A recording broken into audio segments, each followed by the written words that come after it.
Insecurities, right? We all have them. We all deal with them. It creates miscommunication. It creates fights. It creates challenge. And insecurity is a very difficult thing to face. A lot of that comes from that inner critic. That inner critic will rise up with its insecurities and its need to direct everybody around you, to set the tone for everything so that it can be the one directing the show. There's this balancing act that happens. I feel like I'm losing control, so I have to control something outside of me to feel like I have some sense of control. The ironic thing is that control is just an illusion.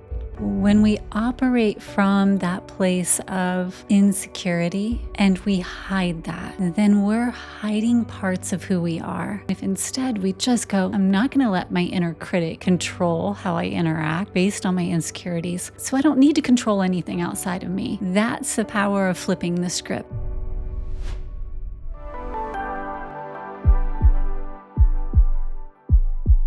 Have you ever been in a situation where somebody is just like on you and attempting to direct and control every move you make, whether it's like a micromanager who's just over your shoulder, or just even in friends, sometimes they're navigating in a way where they want you to do exactly what they want to do, exactly the way that they want to do it. And there's just this feeling of control, and it makes you almost want to move, like, slowly back away, slowly back away, and you wonder what in the world is going on? What causes somebody to respond in that way, especially if it's not their normal behavior? Have you ever, like, experienced something like that? Definitely. Definitely. And specifically those where it is their normal behavior. Oh, yeah. That happens too. Yes. Definitely. And I was one of them, for sure. For a while, that was one of the things that I had seen, and in some ways, I only saw the benefits of it in terms of like this individual that I was kind of mirroring in some way.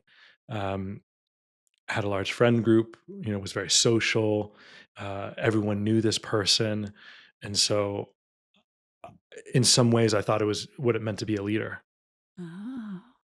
until I had a deeper understanding from the inside of actually, that's it's a byproduct in that it wasn't as maybe enjoyed uh, of an experience than I thought. I only saw it from the outside, Yes. right? The other people may not have been enjoying it quite as much Yes. as maybe your initial perception was. And so in those situations and those individuals all seem to be very social. And so for me, I was like, oh, okay, yeah, I enjoy networking. I want to meet people and connect and have friends, kind of all over the world. It's just that's something a fun thing, right? Yes. And so I didn't realize that by mimicking that behavior, uh, over time, I started to get some not so great results. And so, because of my self awareness, I feel that helped. But I think there's some other things in there which caused me to realize it. But I don't want to. I want to get into that in a little bit.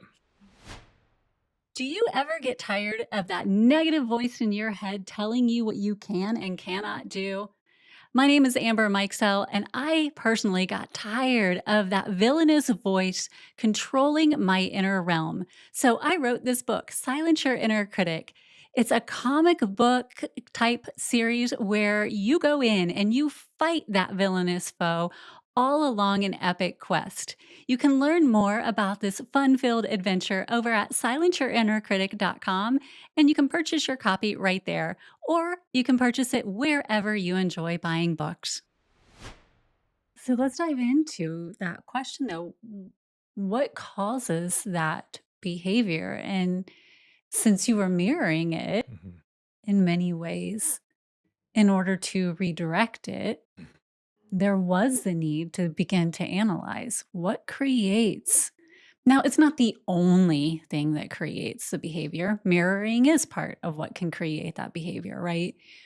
But there is a deep root cause that often creates that control and projecting, like manipulating and desiring to direct everybody around you and a situation, constantly needing it to be your way type thing. And a lot of that comes from that inner critic, right? That inner critic will rise up with its insecurities and its need to set the tone for everything so that it can be the one directing the show. Otherwise, it feels out of control, and it certainly can't do that. Mhm.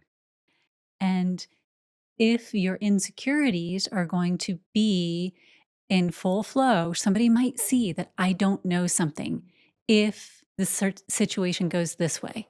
So I must direct it to go this way. Mm. So they don't know that I don't know something because I'm out with my friends right now and they all know a lot about fill in the blank.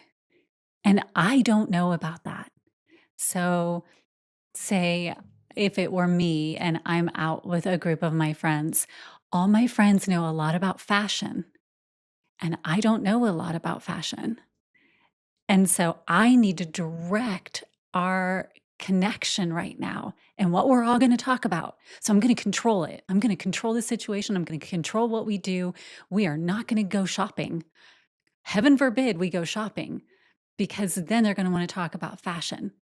And I don't know about fashion. So, no, we're going to go to a museum because I know a lot about art. Mhm. So I can appear smart. Mhm. And I just controlled the dialogue and I controlled the narrative of what we're doing. And I get to appear to be the smart one. So my inner critic just ran that interaction and I controlled everybody and I controlled everything in the whole situation. Mm. And it came from that need to feel self important because my inner critic and my ego teamed up in that supervillain duo and took control. And my friends are probably not even having a good time Mhm. because they all like fashion and would have much rather gone shopping. Mhm. Yeah. Yeah. Insecurities, right? Hmm. We all have them. We all deal with them, but for some reason, it's very taboo to talk about. Yes. And because we don't spend a lot of time talking about it, because we feel shame around having it, then it creates situations like that. It creates uncomfortable situations. It creates rifts. It creates miscommunication. It creates fights. It creates challenge. Why? Yeah. Just over the fact that we don't know how to effectively manage something that we all deal with. Yes. And if I would have just flipped the script in that very fake scenario Mhm. and instead said to my friends, like, look, I don't know anything about fashion and I really don't enjoy shopping, but I'll go. Mhm. And maybe you can teach me along the way. Mhm. Then we could have found other ways to have fun, and at least they would have known where I was coming from. But an insecurity is a very difficult thing to face, to look at the people that you care about and say, one, I don't like something that you enjoy, or I feel insecure about it. Trying on clothes makes me feel insecure. That's a really hard thing to say to somebody. So, let alone to face yourself, right?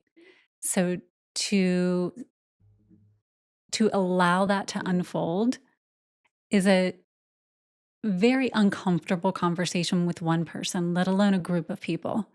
So it's easy to see how your inner critic can get in there and that negative voice can take hold and say, oh, no, no, no, no, no.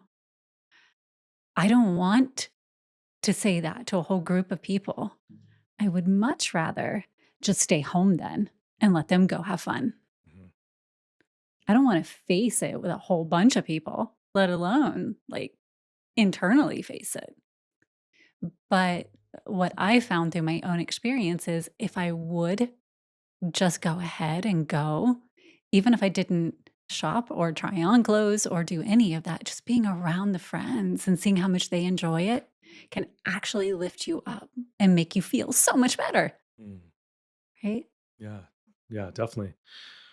And there isn't there's another simple way to do this without being, if you're not comfortable being very vulnerable, and just like, hey, shopping's not my thing, but I'd love to go with you, and maybe, I love food, maybe I can choose dinner for everyone tonight where we go after, or something like that. Yes, And so it's like a balance and a harmony, and so that way it's, you get to be there for your friends, and then they get to be there for you. And that might be another, just a simple approach.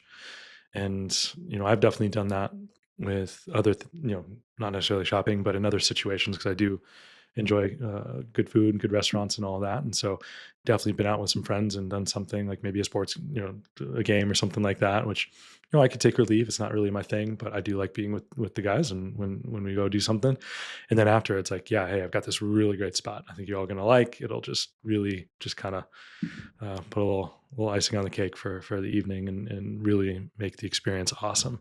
And so and then you get to show confidence, but not from a place of, oh, I'm insecure, and so I'm going to feed into that fear that I have, and then make everyone else feel fear around that.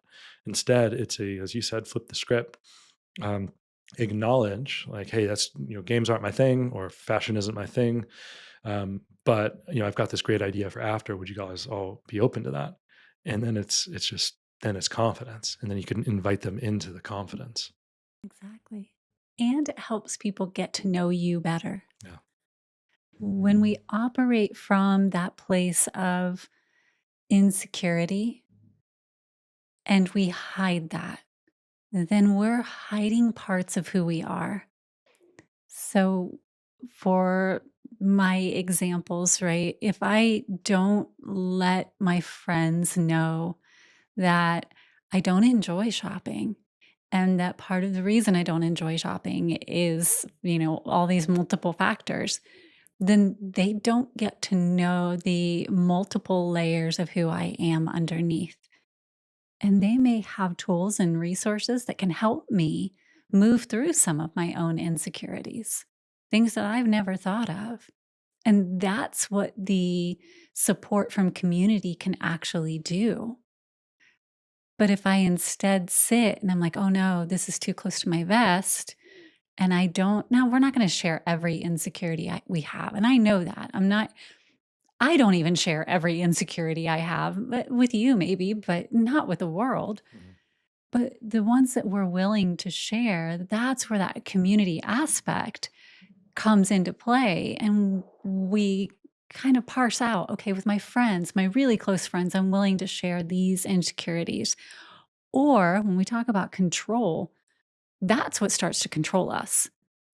The insecurities start to control us.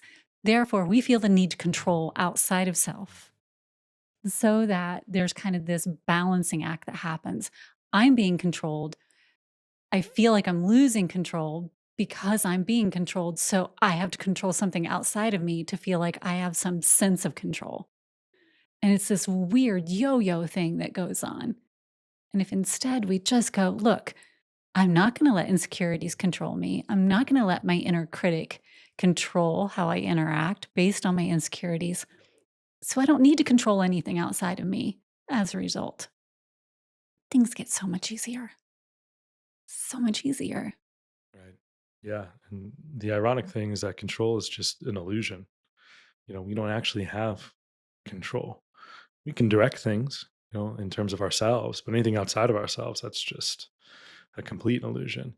Now, people can agree and participate, but that's not control, that's co-creation. Yes. And so in situations, if you feel the need to control something or someone or the situations, like for me, I felt that if I didn't, I would either be left out or, not included. Yeah. And so I wanted to like lead, so that I made sure that I was a part of a situation or an event or an experience, because I didn't want to be the one looking, this is in college. Facebook just came out. This is, everyone's posting all their evenings, adventures the next day. You're seeing that, right? Mhm.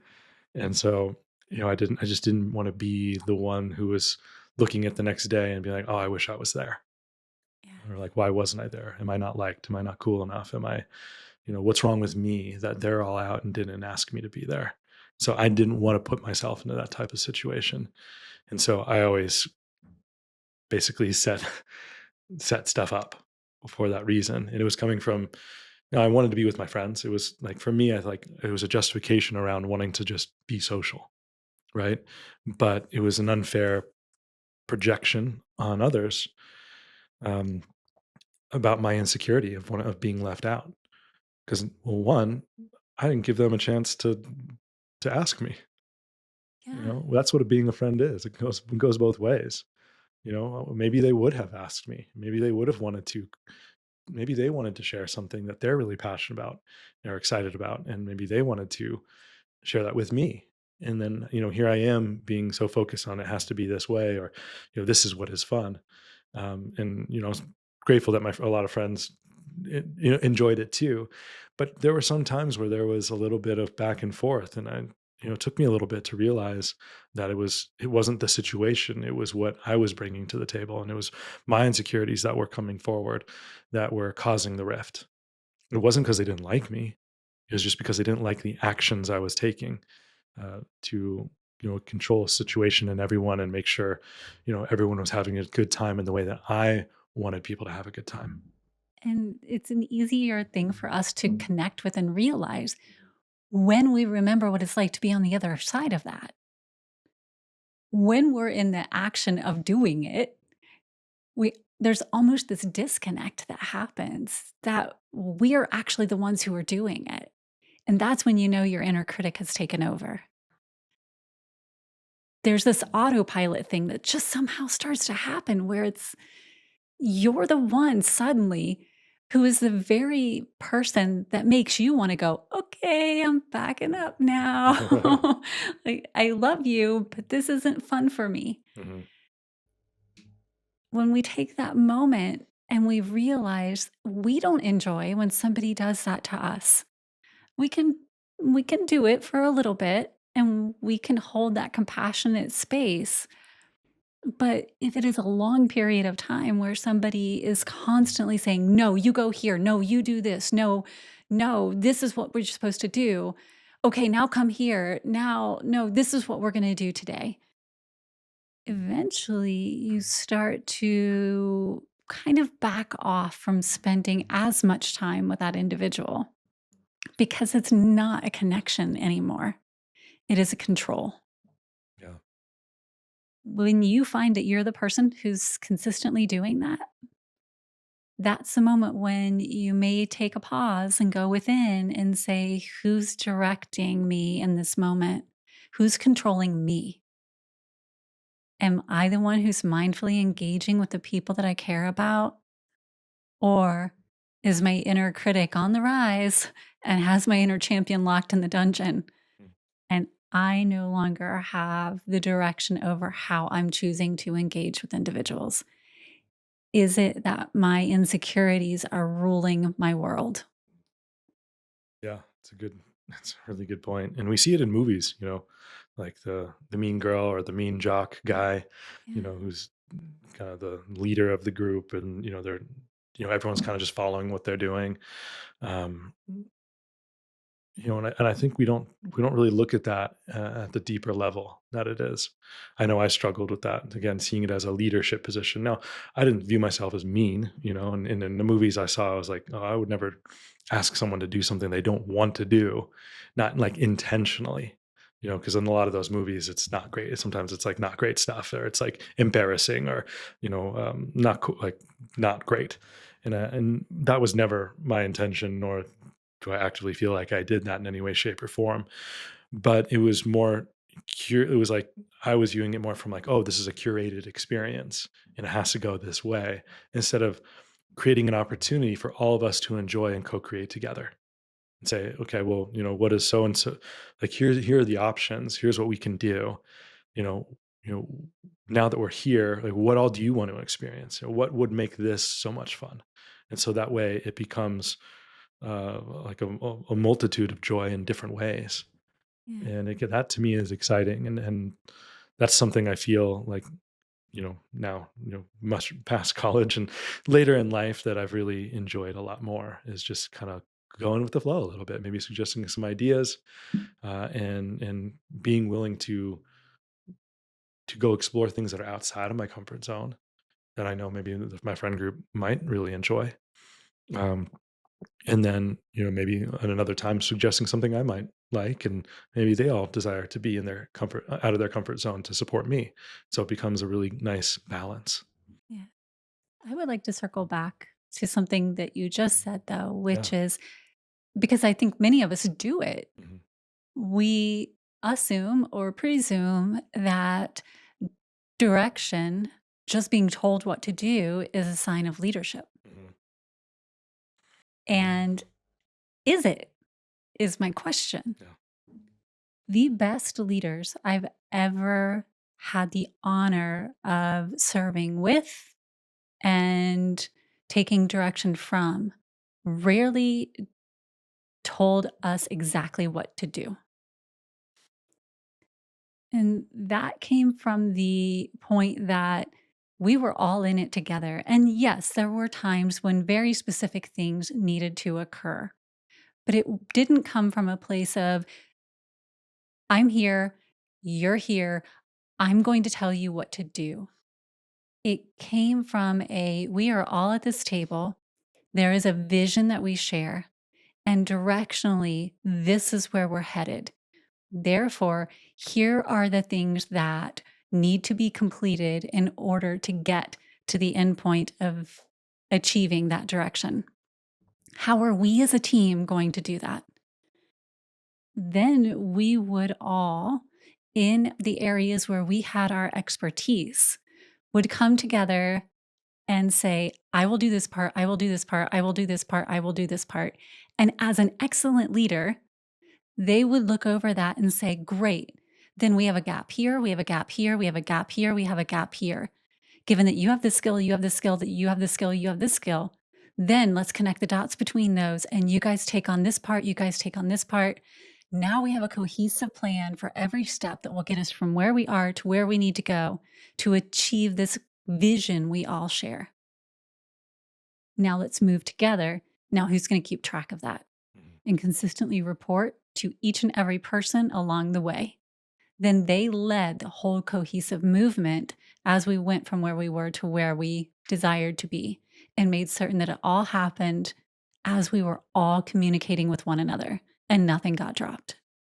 It didn't come from, I'm telling you what to do. Mhm. When that happened, inevitably, from those leaders, everything broke apart because nobody wants to be told what to do.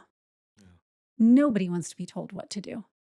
They desire to come together as a team and align together in a common vision. Yeah. In a work environment, that's beautiful. How would that apply in a social setting?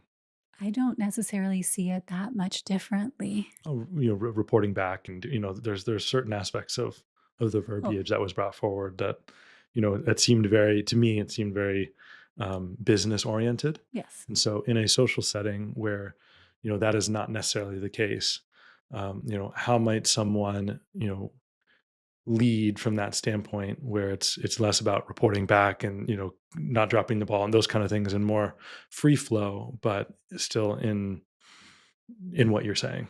Well, it depends on the social setting, doesn't it? I mean, there's not really a leader among friends. I wouldn't say all friends should be kind of friends. But if you're organizing a party or a Yeah. get together, there is going to be someone who's leading that because there's going to be a bunch of different categories. We'll Yeah. take that the launch party, right? So there is someone who's leading a social event, and there's all these different plans that have to happen, and all different people are going to be planning different segments of what's going to occur. So it is very much the same, but everybody wants a little say in what's going to happen, as you pointed out. You are really good at picking where you'll have dinner. Mhm. So knowing that that's a strength of yours, then maybe the whole friend group would say, okay, Austin, Austin excels at picking dinner, so we're gonna let him choose the spot, Mhm. and then he'll let us know in our chat where we're gonna go. But before that, we wanna go to watch a game. Mhm. So we'll have Anthony pick what game we'll go see, and then he'll let us all know in the chat, so we're all staying in connection. And before the game, we're gonna do pre-game mocktails. Mhm. So we'll have Akshay pick where we're gonna go do pre-game mocktails, and he'll let the whole group know. And so the overarching connection is what the chat function is. Mhm. So everybody will chat in the chat function, but everybody will still kind of give feedback, I'm sure, in that chat function, like, yeah, I really love that. Or, Akshay, I've been to that place, maybe not so great. Can you pick a different one? Mhm. So Akshay will still pick it, but it might not be the one that he chose because somebody had a bad experience, and we'll still provide feedback. Yeah. So it's Excellent. still a group thing. Yeah. I think that's good. Just some, because yeah, our launch party is great, but that's still business. So I think I Yeah. really like what you said. Just like social setting, like what are, most people aren't doing, book launch parties pretty regularly, but Yeah, they that's might true. be doing, but they might be But doing, maybe they should. maybe they should, but maybe they're doing, having a few people over for dinner, right? Yeah. That's pretty common. And maybe I've definitely heard a lot where there's, small friend groups, take turns and they do dinner at each other's house, every couple weeks, or maybe once a quarter or something like that. And someone hosts it. Right. And so just kind of thinking of ways that we can kind of, if there is someone in a friend group, whether they realize that they're the one who is attempting to control the situation due to their insecurities, or they realize that they're in that space of being controlled by someone, or they're feeling insecure and so they're allowing that control, because they want to be friends still and they don't want to cause, a problem. Yes. So all these, there's all these dynamics at play, right? And Always. so, Always. if we can kind of outline, a way and that we can kind of help people create maybe a better dynamic in their friend group, just to allow for this. If they do have a dinner party, like you said, setting up a chat, I'm sure many people do already have, Group group friend chats. chat. Yeah, that's great. If you don't, Mhm. group friend chats are the best. Yeah. And having someone kind of just step up and say, hey, um, so and so, you're really great at this. Would you be open to checking this out and providing us a few options? Or, so and so, you're great at this part. Do you mind making sure that all the stuff is gluten free, or or do you Yeah. bring the drinks, and so you're kind of highlighting, and I do like that, where you're able to, if you're kind of stepping up and you're saying, hey, I'm not the group leader, but in this moment, in this situation, I'm going to facilitate a somewhat of a leadership, and through that I'm going to highlight everyone and what they're all good at, so we can be in a space of confidence and connection. And it's like, hey, by doing that, I'm also letting my friends know that I see them and I Yeah. see what they love, and I'm calling on them to bring forward aspects of who they are, because that's what shines. Yeah. And so that's a beautiful thing in terms of the approach. And then after it's done, to say, hey, this is great. Who might want to do the next one? Yeah. And maybe it's coordinator versus leader. Like, Yeah, I'll coordinate this one. Somebody else can coordinate the next one. perfect. Beautiful. You might not necessarily call on somebody. Maybe you ask for a volunteer to do it if you don't know, because you may be new to a friend group and then suddenly you're coordinating the next one. So there's nothing wrong at all with saying, look, I'm new and I would like to know who's really good at picking restaurants. Then you get to know people and it becomes a discovery. Mhm. I do that with every guest podcast that I film. To me, it's exciting because I get to make new friends with every single person I talk to. It is a discovery and I get to learn things about them. That for me is an opportunity for my insecurity to kick up, right? It's a total stranger, well, sometimes. And I could be very scared about talking with somebody I've not met previously. Or I can flip it and be very excited because I get to discover amazing things about somebody new and make a new friend. That's the power of flipping the script, right? And that's what we can do with this type of a setting too. You could have been friends with this friend group for a very long time, but engaging in this way, you could learn things about your friends that you never knew. Yeah. And having that capacity, that ability to just step forward and not let your insecurities cause you to desire to control that situation is huge. Then you go into discovery mode and you get depth in friendship, even with partnership, right? Surrendering that need to control everything. Sometimes that happens just out of time, right? You're busy. So you come home from work, you go into a flow of dinner needs to be done. This needs to be done. This needs to be done. This needs to be done. And you begin to bark orders at one another versus asking the questions. We know we have all this to do this evening. What would you like to do? How would you like to do it? In what order? It'll all get done. But you could ask instead of just barking orders at each other. I love that. Here's a good one. Okay. Yeah. With that in mind, um, someone might be listening or watching to this, listening to or watching this, listening or watching to. You're watching. Yep. um, and it might be a holiday. Uh-huh. And we all have those family members who like to control situations. No. No. So how how can someone with this awareness from this podcast Mhm. um, go into one of those situations knowing what's going to occur and maybe seek to either A, disarm Mhm. a situation, or B, maybe even attempt to make a little shift in the family dynamic, not from a place of meeting fire with fire, because that's only going to make the whole place burn down, right? But maybe a way of just kind of opening the door and showing, hey, we don't have to do this just because this is how it's always been done. Maybe I might have an opportunity, I person, listening, to come into this family situation and maybe be able to show the family there's a different way. Can you loft me an example? Um, yeah, we know that. Let's say we go. There's a You family can get use my together. parents. I mean, they I use them all the time and they know that it's not real. Yeah, I'm not gonna. I'm just gonna use a hypothetical Okay. situation. Jerry, Okay.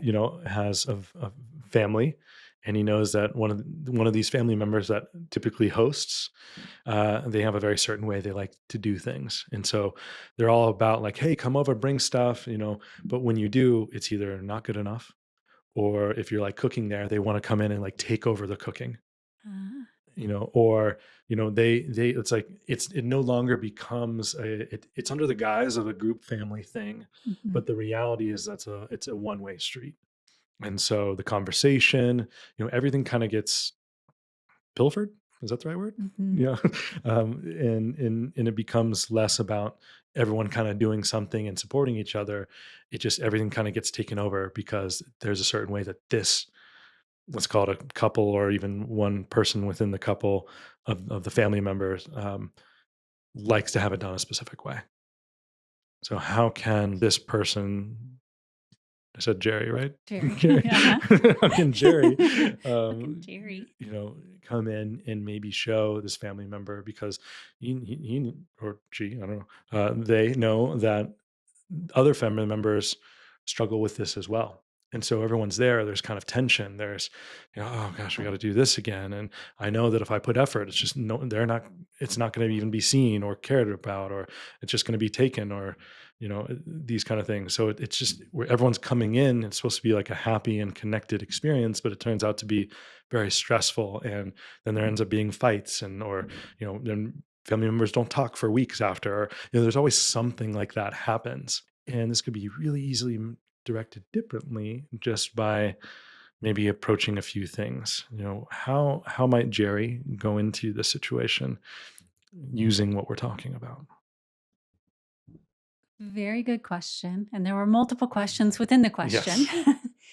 So it really does depend. And I wish there was a single answer, Yeah. but there isn't because each person's insecurities or what is causing them to respond in a need for control is different. Mm, But diffusing a bomb is still diffusing a bomb, right? And so there are some ways that you can do it that would generally lend to a more positive outcome. So bringing food, and it's never good enough. That is something that we can direct within ourselves, right? So if you've been asked to bring something and you bring it and it does not measure up to the individual's desires, then nothing is going to measure up to their desires, most likely. And that's not about you. mm, That is about some threshold that has been set by the individual. It's an ego aligned with the inner critic that you're just not going to break through until they break through it for themselves. But I bet everyone else at the party will love it. So it is shifting your focus away from meeting an unrealistic standard. And it's unrealistic not because there isn't your whatever you brought isn't good. It is unrealistic because there's no real bar. mhm, So you can't hit something that isn't actually there. So don't go for that. Just be grateful that everyone else that's there will enjoy what you brought and shift your focus to that as your goal.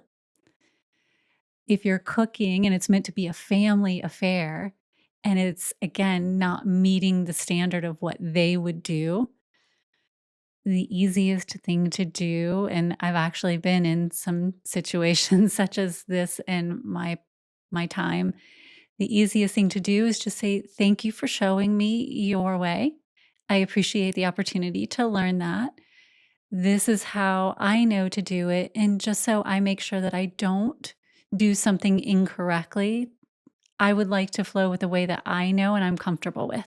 mhm, That way they know that you don't desire to burn something or do something incorrectly just because all of a sudden you're learning a new way. mhm, If you're sticking with the way that you know, then you're going to get consistency based on what you've done previously. If you attempt to suddenly shift that out of nowhere, there's a higher likelihood you'll make a mistake. So, generally, somebody is willing to hear that. Now, you're still probably not going to measure up because, again, there's no bar set. So, you'll have to be willing to just understand that, again, that's for them. There's something going on inside of them, but at least you're gonna produce something that the rest of the family can eat. yeah, And yay for that. nice. As for breaking the tension, dancing and singing will always break the tension. So, in family situations that I've been in, even within my own family, there have been times where there's tension, and we always just throw on music and start dancing and singing and having a good time because there's just this lightness that comes from that. If you're in a situation where that is an approachable thing to do, I can't recommend it enough. So that would be one way to diffuse a bomb. If it's just going to ignite it quicker, then don't do that. But there's just something to that lateness that comes from it. And it just makes people feel more connected as well. Mm, So yeah, that would be my answers to yeah, all of those. There's so many things that you can do, but 3 quick ones. I love it. Yeah, I mean, that's like you said, there's a thousand different ways to do it, but just to give someone, sometimes it's hard, when you feel you've been around it for so long, and just the idea of even I've been there. I'm like, I have no idea what I could do right now, Yeah. and so just hearing some other options, whether they align or they don't align, just hearing it, know one, knowing that there is a possibility, and two, it might spark an idea for something else. Yeah. So, oh, my family doesn't really like the singing and dance thing, but they like X, Y, and Z.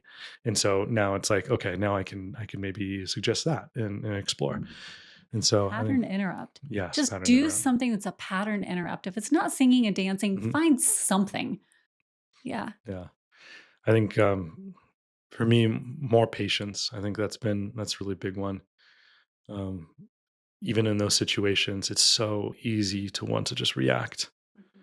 and that's one of the hardest thing is kind of pulling back and pausing, allowing them to do or feel, do what they need to do, feel what they need to feel, and not having. And I know I can't always, I can't direct what they're doing, Mhm. but I can direct my response to it. Yep. And so instead of putting more fuel on the fire by reacting, that opportunity to kind of pull back and reset and maybe show with kindness or calmness. And that usually what I found is another way that kind of can help. It's really hard to get mad at someone who's very calm. Mhm. It's easy to get mad when someone else is getting mad, and then you just kind of feel that fire, right? Yep. And so if you do remain calm and collected, it really does de-escalate situations very, very well. And it gives you a space to be able to share where you're at, and just and that in of itself is showing another way. I love it. Love, love, love it. Yeah. And if you're looking for ways to connect inward, understand the hold that your inner critic has on you. So you're not allowing your insecurities to direct your external world and cause you to be the one who's controlling others.